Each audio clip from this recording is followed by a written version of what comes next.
Bonjour à tous et bienvenue pour une très longue vidéo qui va être une vidéo de rattrapage. Si vous connaissez pas le principe, c'est qu'en fait là pour une fois je n'ai rien préécrit d'avance, c'est-à-dire que je vais pas rentrer dans l'analyse, je vais pas rentrer dans un côté assez profond comme je peux le faire d'habitude, ça fait extrêmement prétentieux de dire ça, n'est-ce pas? Là ça va être vraiment une vidéo comme je parlerai de ces films à mes potes en leur conseillant ou pas, en leur disant ce qui m'a plu ou pas. Pour que ce soit pas trop long pour vous, je vous mets évidemment les timecodes en barre d'infos pour que vous puissiez aller directement au film qui vous intéresse, et étant donné que j'ai beaucoup de films dont je vais parler, on va commencer sans plus tarder. Alors le premier film dont je vais parler c'est Seul. Alors c'est un petit peu con parce que j'avais fait une critique en fait de ce film, mais étant donné que j'ai mis un petit peu plus d'un mois à la monter, bah finalement je me suis dit que ça servait à rien de la publier étant donné que le film n'était plus à l'affiche depuis 3 mois. Concrètement ça fait plaisir de voir qu'en France on peut produire des films qui ont cette gueule là. C'est vraiment un film qui est très réussi, qui est intelligent, qui fait un petit peu de cheap à certains aspects, notamment les effets spéciaux, on sent qu'il n'y a pas eu un budget fou, mais ça fait plaisir de voir qu'en France on peut quand même faire des films de SF avec pas grand chose, parce que ce film est vraiment très intelligent. Il y a plein d'aspects du scénario que j'ai absolument pas vu venir,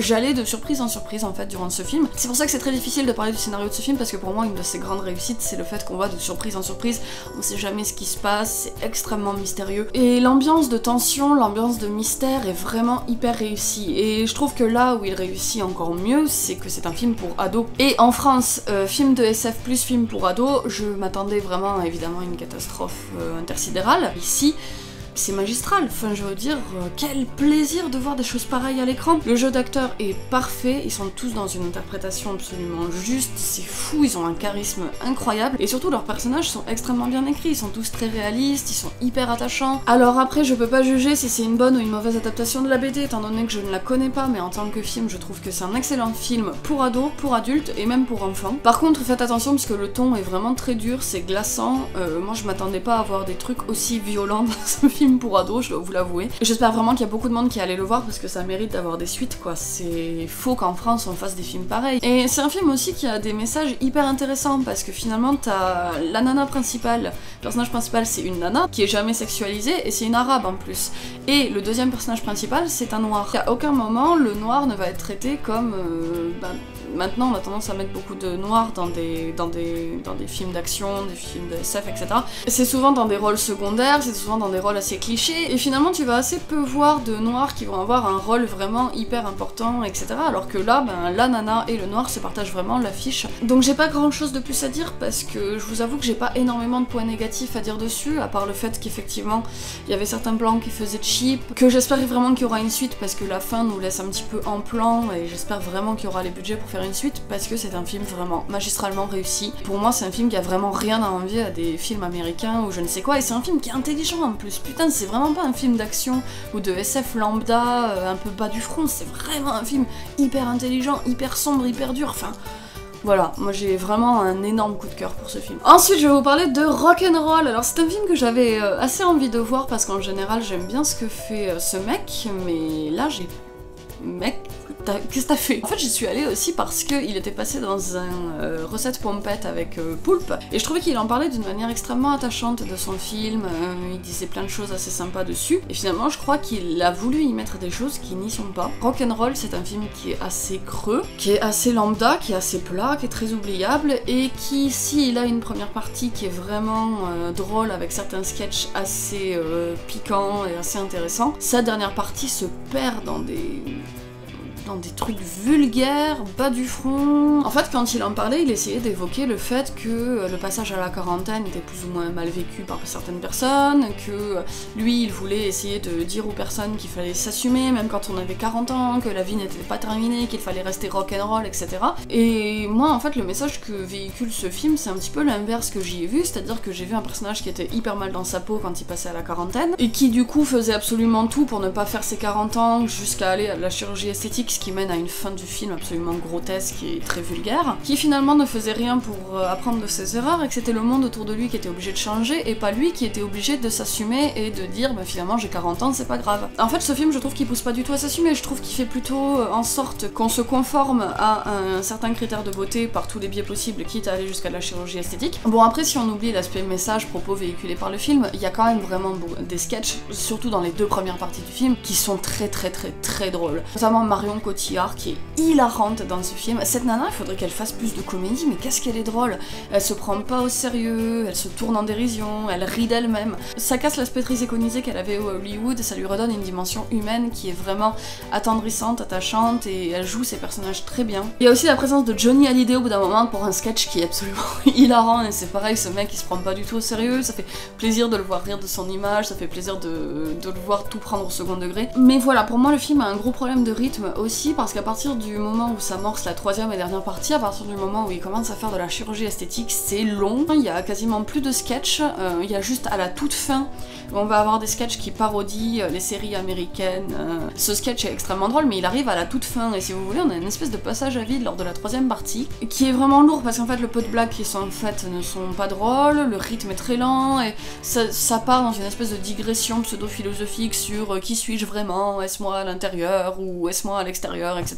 Alors que le film jusque-là se prenait pas la tête, et était juste une avalanche de gags. Soit il a voulu faire trop compliqué, et donner trop de messages à un film qui finalement n'en avait pas la prétention, soit au contraire il a sous-évalué la portée des messages qu'avait son film, et il aurait fallu qu'il en fasse beaucoup plus des caisses, qui depuis le début il développe un vrai propos et un vrai message, ce qui n'est pas le cas ici. Donc ça donne un film qui est très inégal, qui a des choses, des fulgurances extrêmement drôles, extrêmement bien, puis à côté de ça des choses extrêmement lourdingues, des dialogues pas toujours très finement écrits, une mise en scène qui n'est pas toujours excellente. Donc est-ce que Rock'n'Roll c'est la comédie française de l'année? Je pensais que ce serait le cas, c'est pas le cas, j'ai été un petit peu déçue. Ensuite nous allons parler de Moonlight, qui a été la grande surprise des Oscars de cette année, n'est-ce pas, face à La La Land. Oui, c'est bien, c'est bien. Après, est-ce que ça m'a transporté d'une joie indicible et sporadique et spontanée? Bon. Je vais dire un truc horrible, mais je crois que ce film m'a laissé un peu indifférente parce que j'ai beaucoup de mal avec ce rythme hyper contemplatif au point où tout se dilue dedans. Toute l'action, tous les propos, tout le pseudo-mystère du film, tout se dilue dans cette espèce de rythme lent. Je trouve que le film, du coup, à cause de ce rythme lent, manque beaucoup d'impact, et c'est dommage parce que moi j'aurais bien aimé, avec un sujet pareil, avoir quelque chose qui soit beaucoup plus marquant, qui aille beaucoup plus qui taille dans le gras, quoi, un truc beaucoup plus rentre dedans, un coup de poing. Après c'est extrêmement personnel parce que c'est une approche qui se défend tout à fait, et je pense qu'en soi, objectivement, le film est réussi, c'est juste moi, personnellement, avec mes goûts de cinéphile, etc., qui a un petit peu des regrets là-dessus parce que finalement il ne m'a pas marqué autant que j'aurais aimé qu'il me marque. Après le sujet est abordé avec finesse, avec brio, et c'est un sujet très important dont on doit parler, à savoir l'homosexualité dans les communautés afro-américaines, ce qui est un immense tabou, notamment dans les ghettos, dans les banlieues américaines où l'homosexualité est vue pratiquement comme un péché. Et je trouve que ce film l'aborde avec énormément de finesse, de recul, de réalisme, et c'est un sujet très important dont il faut parler, surtout à l'heure où il y a Trump qui est élu en président. Effectivement, ce film est intéressant, et politiquement engagé, et fort sur son message, sur son propos, il n'y a rien à dire. Même sa mise en scène est très belle, hein, je veux dire, il n'y a absolument rien à dire dessus, il y a des plans séquences qui sont magistraux, il y a des jeux de couleurs absolument intenses, des symboliques qui sont employés, qui sont magnifiques. Moonlight, je l'ai trouvé bien réussi, mais pas révolutionnaire ni extraordinaire pour autant. Alors là ça va piquer parce que nous allons parler de Split, n'est-ce pas? Split de mon cher Shyamalan que je crois que je vais arrêter de suivre en tant que réalisateur, j'abandonne, voilà. Ce film c'est vraiment celui qui m'a fait dire que j'allais abandonner Shyamalan parce que je comprends pas tout le plat qu'on fait autour de ce film, quoi. Je veux dire, déjà, un truc qui me gonfle, c'est que tout le monde dit que la fin est un twist. Non, dans ce cas-là, tous les Marvel sont des twists. Je veux dire, la fin, c'est juste un petit clin d'œil aux fans pour parler de Incassable et pour préparer son fameux Shyamalan Extended Universe où il veut faire un truc où tous ses films se regroupent, etc. Ce qui est très bien, hein, je veux dire, je critique pas le projet en soi, mais cette fin, c'est vrai que moi la première, j'ai fait « Oh ouais, trop cool et tout », mais c'est juste un clin d'œil, c'est pas un twist, c'est pas ça un twist. Putain, les mecs, est-ce que quand vous avez vu cette fin, vous avez vu tout le reste du film différemment? Non, bah alors venez pas appeler ça un twist, parce que ça me casse les couilles. Et j'ai l'impression que tout le monde a porté ce film au nu justement avec cette fin en disant que c'était magistral, que c'était génial, qu'il allait faire son Extended Universe, etc. Alors finalement, quand on prend le film en soi, Split, il est extrêmement classique et bon, il a rien de bien faramineux, il y a rien de sensationnel, quoi. Ce qui me saoule avec Shyamalan ces derniers temps, c'est que j'ai l'impression qu'il tient de super concepts et de super idées de scénario et qu'il ne va pas au bout et qu'il les exploite pas. C'était la même chose avec The Visit, je trouvais l'idée de base absolument fabuleuse et le mec il va pas jusqu'au bout de ses idées, il en fait rien. Là c'est pareil, l'idée de faire un mec qui a 23 personnalités, il y en a une 24e qui a l'air mystérieuse, on ne sait pas si elle va venir, si elle va pas venir, etc. T'avais moyen de faire un truc mais hyper angoissant, hyper génial. Surtout que McAvoy dans ce film il est phénoménal, il avait de quoi t'interpréter toutes les personnalités que tu veux, tous les types, etc. parce qu'il joue avec brio. Il y a des scènes où il est effrayant, il est époustouflant dans ce film. Et t'as l'impression que Shyamalan il l'exploite pas, tu vois, il se dit putain j'ai un des meilleurs acteurs du monde avec moi, et si je lui faisais interpréter 5 personnalités sur les 24. Et puis il y a plein de trucs, je veux dire, tout le truc de la bête, cette fameuse 24e personnalité qui est censée surgir, il aurait pu jouer avec un côté mystérieux, savoir si elle allait surgir ou pas, mais tout le long du film on sait qu'elle va surgir parce que finalement tout le film n'est qu'une préparation en fait qu'elle arrive, parce que tous les personnages font en sorte de préparer le terrain pour qu'elle arrive.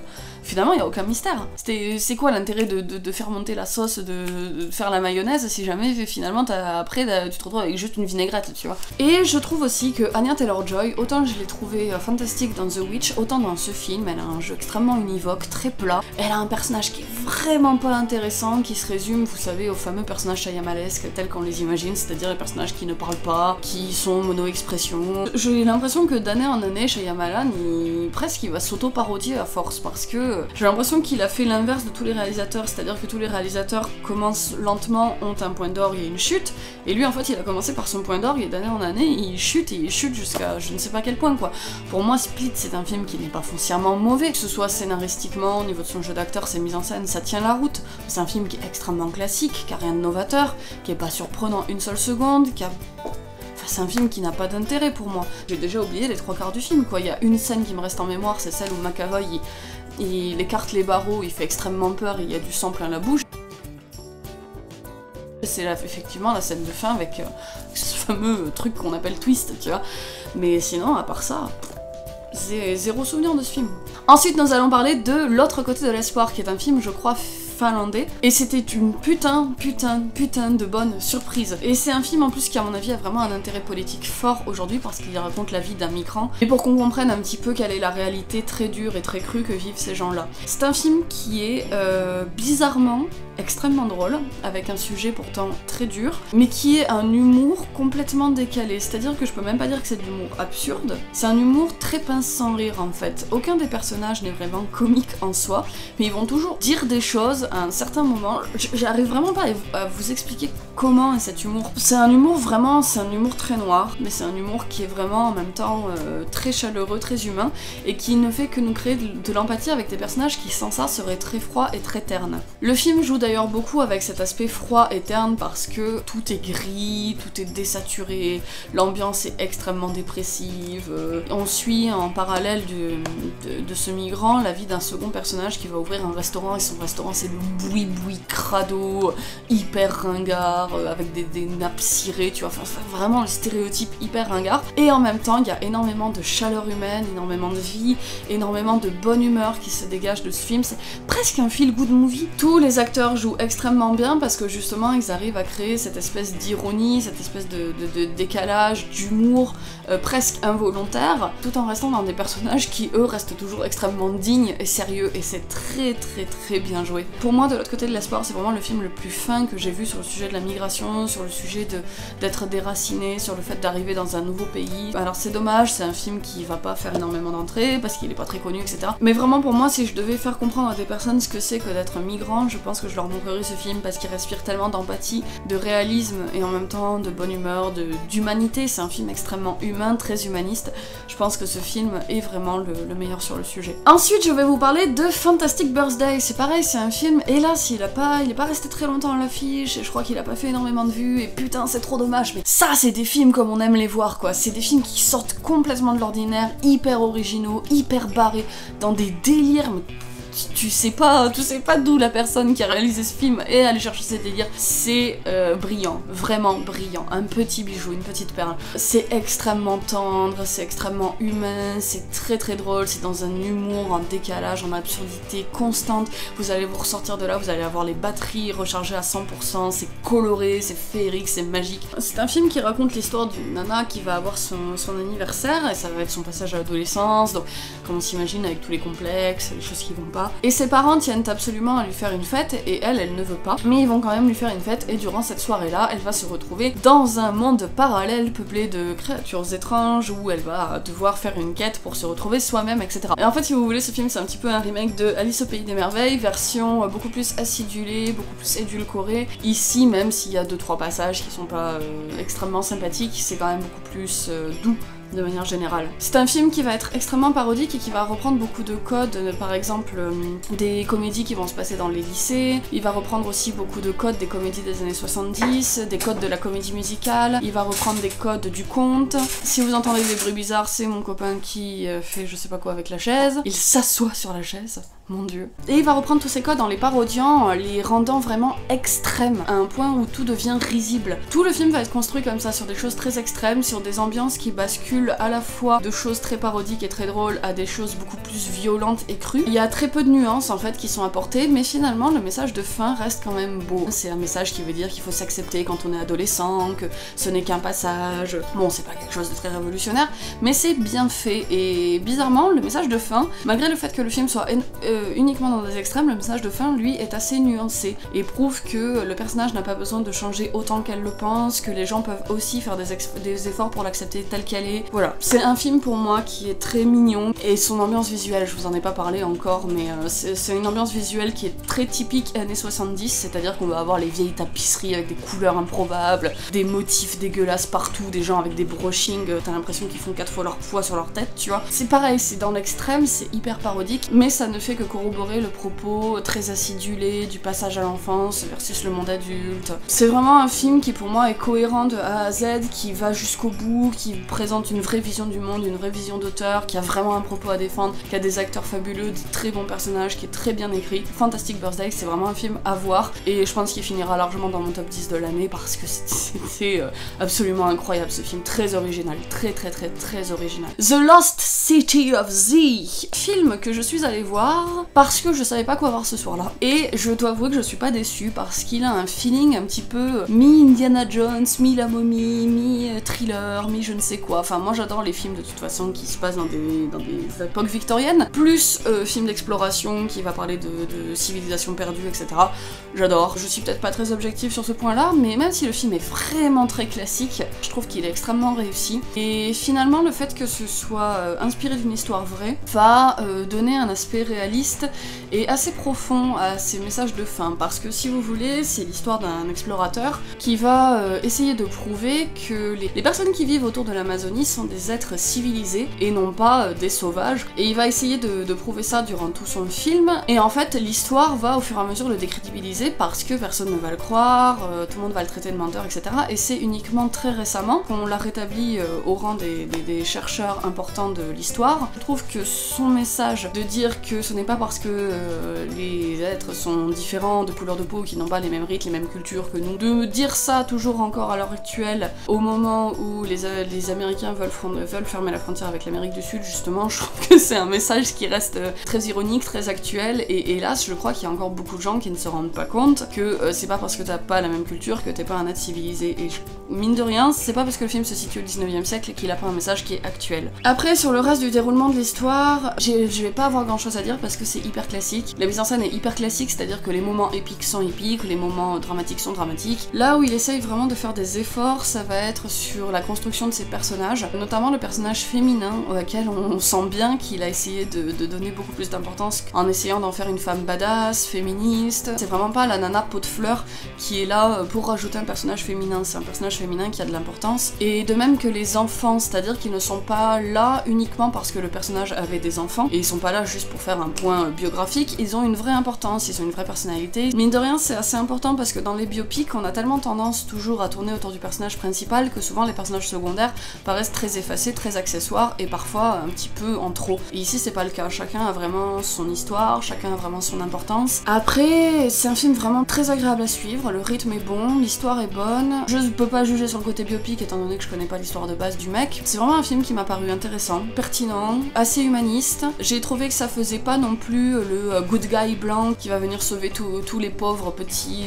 opprimés de l'Amérique du Sud. Je trouve que les Indiens et les peuplades sont quand même vraiment beaucoup d'importance, que ce sont eux-mêmes qui décident de leur destin tout au long du film, etc. Donc non, je trouve que c'est vraiment un bon film. Ensuite, nous allons parler de Logan. Alors, vous le savez sans doute, je suis pas une grande fan de super-héros, ni de comics, ni ce genre de trucs. Moi, le personnage de Wolverine, je l'aime bien parce que qui n'aime pas ce personnage? Enfin, je veux dire, c'est un des personnages les plus populaires au monde. Tout le monde aime ce personnage, donc c'était logique que je devais voir la fin. Je trouve que c'est une très belle fin. C'est une très belle fin, très digne pour un personnage très aimé. C'est un film qui conclut vraiment extrêmement bien une saga qui a pourtant été... enfin, qui a eu des hauts et des bas. Il y a des passages qui sont extrêmement poignants. Je trouve la mort de Charles Xavier absolument atroce. J'ai versé ma petite larme, et pourtant je suis pas, voilà, je suis pas très attachée au personnage, donc j'imagine que les fans, ça a dû leur faire ressentir encore plus de choses. Je trouve que c'est un film qui ne joue pas trop avec le côté fanservice, c'est-à-dire que, bah voilà, moi qui connais rien, j'ai pas du tout été perdue. Ce que j'ai beaucoup aimé aussi, c'est que même si c'est un film où on exploite le côté super pouvoir, etc., c'est un film très réaliste en fait. On n'a vraiment pas l'impression de regarder un film de super-héros, parce que finalement les super pouvoirs sont utilisés vraiment avec parcimonie, petite dose, à bon escient. Comme ça en fait jamais trop, on a vraiment l'impression plutôt de se retrouver dans un film de traque avec des mafias, et je trouve que ça donne une tonalité vraiment réaliste qui est très appréciable. Après, il y a quand même des trucs que j'ai trouvé incohérents. Par exemple, le fait que la gamine chiale pour la mort de Logan, mais elle va pas chialer ni pour la mort de Charles Xavier, ni pour la mort de celle qui avait quand même été sa mère de substitution pendant je sais pas combien de temps. Je trouvais ça un petit peu bizarre, parce que finalement Logan et elle ne partagent que très peu de temps ensemble, ils ne créent pas de lien, et je trouve que c'était extrêmement artificiel, parce que c'est pas parce que vous avez le même sang que t'es obligé de te sentir triste. Enfin, je trouvais qu'il y avait un espèce de côté biologiste comme vision du monde, qui veut dire que si jamais tu partages le sang avec cette personne, t'es obligé d'avoir un lien, comme s'il y avait un lien magique qui allait se créer. Et je trouve que finalement elle a largement eu plus de liens avec sa mère d'adoption ou avec Charles Xavier qu'avec Logan. Ou alors il aurait fallu qu'il développe une vraie relation, ce qui n'est pas le cas. Je trouve aussi que le rythme est assez bizarre, étant donné qu'on suit un Logan vieillissant, qu'on suit un Logan qui n'est pas en bonne forme. Ça fait que les combats sont parfois un petit peu mous, et je comprends la volonté de vouloir calquer le rythme sur le rythme fatigué du héros, mais dans ce cas, fallait peut-être pas mettre autant de scènes d'action quand on savait qu'elles allaient pas forcément être aussi dynamiques que ce en quoi on était en droit de s'attendre. Et je trouve notamment le combat de fin, alors le combat de fin entre Logan et Logan 2, il est pas mal, mais le combat de fin, les autres, avec les autres méchants de l'organisation, je le trouve poussif, longué, et je trouve qu'on essaye à tout point de surhéroïser, de suriconiser encore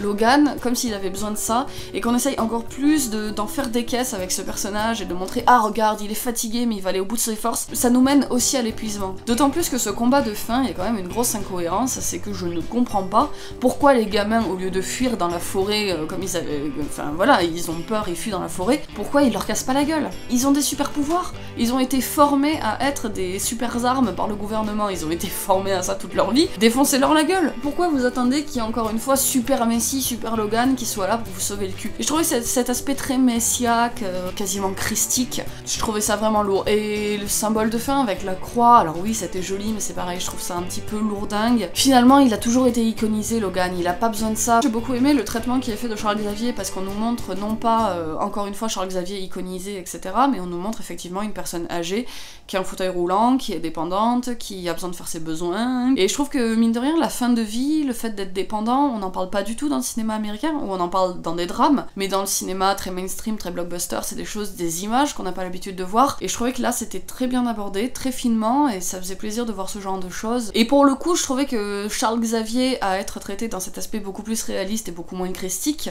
en devenait beaucoup plus touchant et avait une mort beaucoup plus impactante que celle de Logan qui retombe voilà dans des poncifs extrêmement christiques. Après, vraiment de manière générale, je trouve que c'est un film divertissant, c'est un bon film. Je trouve que le personnage de la gamine qui est introduit est vraiment intéressant. Peut-être que cette nouvelle génération de X-Men va être intéressante à suivre, je sais pas trop. En tout cas, j'ai trouvé que Logan était globalement un bon film, même si je lui reproche de surexagérer un petit peu et d'avoir un rythme un peu trop bâtard. c'est un bon film, de là à en faire des caisses, je pense pas, c'est pas, enfin moi ça m'a pas non plus scotché de fou, mais voilà, film sympathique. Voilà, ma vidéo de rattrapage est terminée, j'espère que ça vous aura plu, j'espère que j'ai été assez claire sur les films et sur les points que je voulais aborder. Si jamais c'est pas le cas, n'hésitez pas à m'en parler en commentaire, je serais ravie de discuter avec vous parce que c'est le but des commentaires en fait. N'hésitez pas aussi à me suivre sur Facebook si vous voulez être au courant de l'actualité de la chaîne, à partager cette vidéo et à vous abonner si ce que je vous propose vous plaît, et quant à moi, je vous dis comme d'habitude à la prochaine pour une nouvelle vidéo. Salut!